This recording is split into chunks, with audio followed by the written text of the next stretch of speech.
The Trump administration has decided to just move on from the coronavirus pandemic and pretend it's over, even though in reality it's still here and getting worse. For more on this, it's time for a closer look.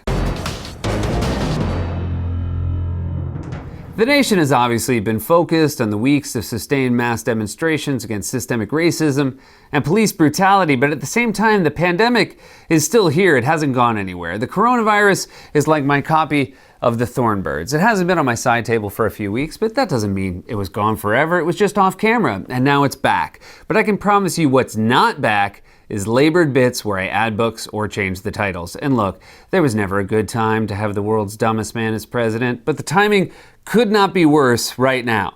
As the country faces some of its weightiest and most difficult challenges in our lifetimes. There are mass demonstrations against systemic racism and police brutality. Unemployment is at its highest since the Great Depression. North Korea just blew something up. Tensions are escalating between India and China. The coronavirus pandemic is still raging. And the New York Times reports that toilets can spray plumes of coronavirus into the air and infect the next person who uses them. Now, we can't even enjoy toilet plumes. The only thing I had left to look forward to this summer was loading the kids into the van and taking them on a cross-country trip to see America's most picturesque toilet plumes. 2020 sucks.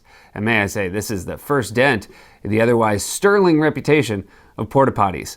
Also, that's got to be the most embarrassing way to catch coronavirus. Were you near any large crowds? No, but I maybe huffed a plume. So things are bad.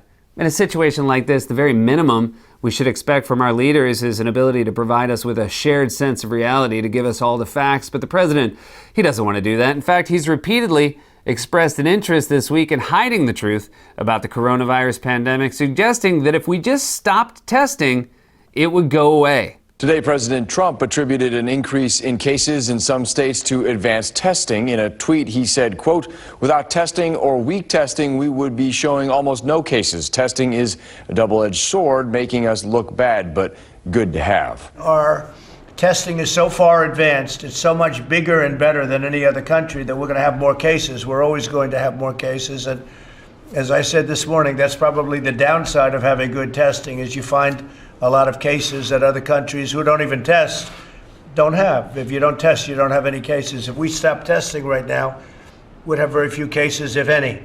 I can't believe I have to explain this. If we stopped testing, that wouldn't mean the cases went away. That would just mean we don't know about them. When you play peekaboo with a baby, the baby can't see you, but that doesn't mean you actually disappeared. Do you remember when people were making those viral videos when they stand behind a cover in front of their dog, then drop the blanket and run away, and the dog thinks they disappeared?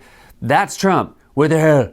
He was just standing behind the blanket. Damn you to hell, ghost blanket. You called for me, sir. Not you, ghost blanket, the other ghost blanket. Now, this is a sentiment Trump has repeated several times. If only we could stop testing, we'd look so much better, which is just insane. It's like if you went to your optometrist and they said, I could give you an eye exam, but then you'd need glasses to drive. That doesn't mean you don't need glasses. Just means you'll probably get in more car accidents than Billy Joel. And that's another Billy Joel car crash joke.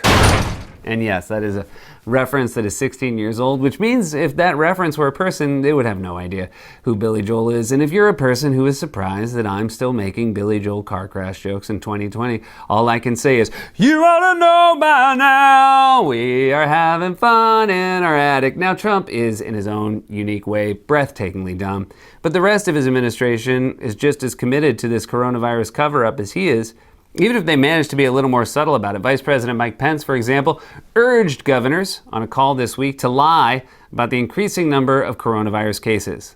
According to the New York Times, in a conference call, the VP urged governors to, quote, continue to explain to your citizens the magnitude of increase in testing, and that in most of the cases where we are seeing some marginal rise in number, that's more a result of the extraordinary work you're doing. The idea that cases are going up because testing has increased is a lie. And sure, Mike Pence might look more convincing than Trump when he lies. He shakes his head and furrows his brow like a community theater actor, looking even more the part of a statesman, thanks to sharing a two-shot with a man who looks like he's trying to get you to play the ring toss down on the Coney Island boardwalk. But it's still a lie. The increase in testing is not the reason for the increase in positives. In fact, in at least 14 states, positive cases have outstripped the average number of tests that have been administered. Just look at this map from the website covidexitstrategy.org with states that are trending poorly in red. Just because Trump has gotten bored with something doesn't mean it's gone away. You'd think he would have at least learned that lesson from these two. What are you two losers doing here? I thought you disappeared. No, Dad, we went to summer camp. I thought it was permanent summer camp. The Trump administration has even been contradicted by their own scientists. On Tuesday, Dr. Anthony Fauci said the increase in cases cannot be explained by increased testing, which is just obviously true. What do you think is more likely to be responsible for an increase of cases of infectious disease? Increased testing or reopening gyms, malls, barbershops, bowling alleys, massage parlors, and everyone's favorite local tavern, O'Coffagans? And yet, the Trump administration is committed in the lie that the coronavirus has just disappeared, when in reality it never went away, and it is in fact getting worse. Yesterday, Pence published an op-ed in the Wall Street Journal titled, "There Isn't a Coronavirus Second Wave." Yeah, that's because we're not done with the first wave. That's like serving someone an undercooked hamburger and while they're still eating it saying, "See, there's no diarrhea." There will be. There just isn't any yet. In fact, we've failed miserably compared to most other developed nations. Look at this chart comparing our curve of confirmed cases to the European Union. Or look at these curves from the New York Times for 3 European countries that saw major outbreaks and have since suppressed those outbreaks and bent their curves all the way back down. Now add in the United States. The U.S. is a plateau, and Italy, Spain, and Germany all have downward slopes, proving something I've long said: the skiing is better in Europe. It just is. We should learn from them. Instead, our leaders continue to politicize even basic measures that we know could stem the spread of the virus, like mask wearing. Trump and Pence have turned mask wearing into a dumb conservative culture war issue by repeatedly refusing to wear one in public.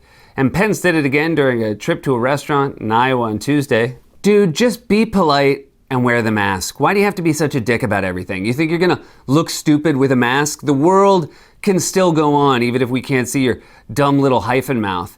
If you put a blank piece of paper over your face, no one would know the difference. You already have resting mask face. In fact, Trump seems intent on making the situation worse by holding a giant indoor rally on Saturday in Tulsa, a hot spot where cases are spiking and where the director of the Tulsa Health Department has said he wishes Trump would postpone the rally.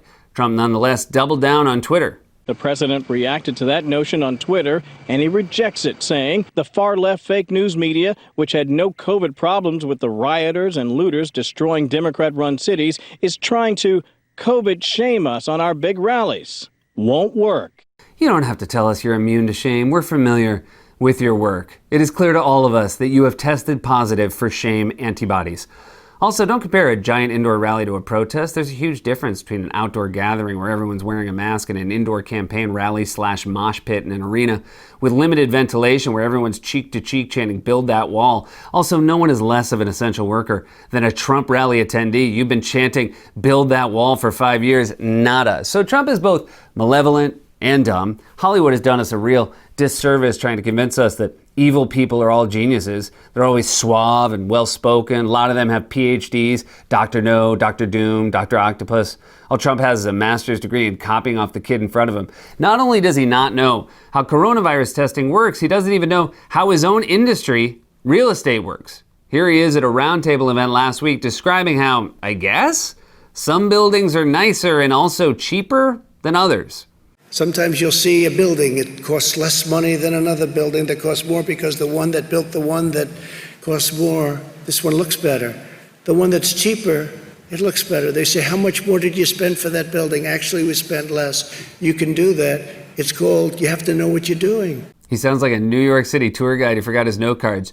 Interesting fact, sometimes you'll see a building that, costs less money than another building because, the one that built the one that cost more, this was cheaper. And, M&M store. He's like a dumber version of the kid from Jerry Maguire. Did you know that sometimes buildings that cost less look nicer? Of course, the core of what he was saying was, if you make a cheap thing look nice, people will pay more, and by the time they realize it's cheap, you have their money, and it's too late to do anything. Trump style. The only smart move Trump ever made as a builder was giving Trump Tower an escalator instead of a ramp. The course of history would have been very different if that had been a ramp. We are waiting on Donald Trump, who is expected to announce his bid for the presidency. And here he is now at the top of the famous Trump Tower ramp, heading down fairly gingerly. And it looks like he's picking up some speed. And based on his expression. That was not part of the plan. Oh, you can really see the whiteness of his knuckles as they grasp helplessly at the railing. Oh, he's down. He's down, and he has taken Alani with him, and I do not speak Slovenian, but those just have to be curse words. If you are just now joining us, Donald Trump, expected to announce a presidential run, has eaten it hard on the ramp. Trump's brain is only capable of thinking in transactions. His only interest in any situation is what's in it for him.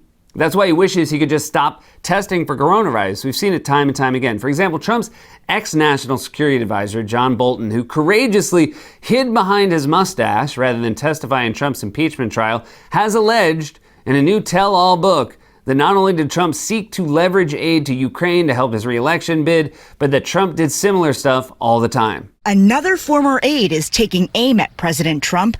John Bolton, who served as national security advisor, says in a new book the president was concerned only with getting reelected and that misconduct in his foreign policy went beyond Ukraine. The book, which is titled The Room Where It Happened, a White House memoir, was slated to come out next week.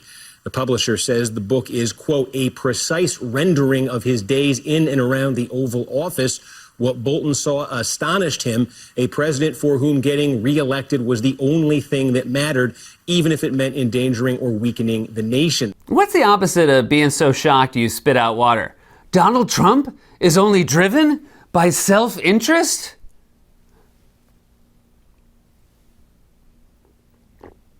And thanks for telling us now. I mean, that's information that would have been way more helpful to us 6 months ago during the impeachment trial. You're like a guy who sees his neighbor's house on fire and instead of calling 911 writes a book called, "Hey, that house is on fire. Bob, I wrote a book about your house being on fire. Would love to send it to you, but the house burned down. So where are you guys now? A hotel?" There's no one to root for in a Trump versus Bolton fight. They're both megalomaniacs, sociopaths looking out for themselves. It's a real Alien versus Predator situation, except all you need to do to stop Alien Trump is install a ramp. He's getting closer. He's getting closer. Oh, he's slowing down. Oh, he's slowing down. Okay, slowing way down. All right, you know what? I think we're good. I think we're good to move around our spaceship as we did before this alien infestation. The president and his team are lying about the ongoing coronavirus pandemic in an attempt to cover it up and pretend it's over when in reality it's getting worse. The pandemic has laid bare the weaknesses of our institutions and proven once again that in order to be president, at the very least, You have to know what you're doing. this has been a closer look. As New York struggles to reopen, remember that we're still a city in crisis, and City Harvest has been stepping up to meet the increased need. If you're watching this online, you can hit the donate button. Stay safe. Wash your hands. We love you.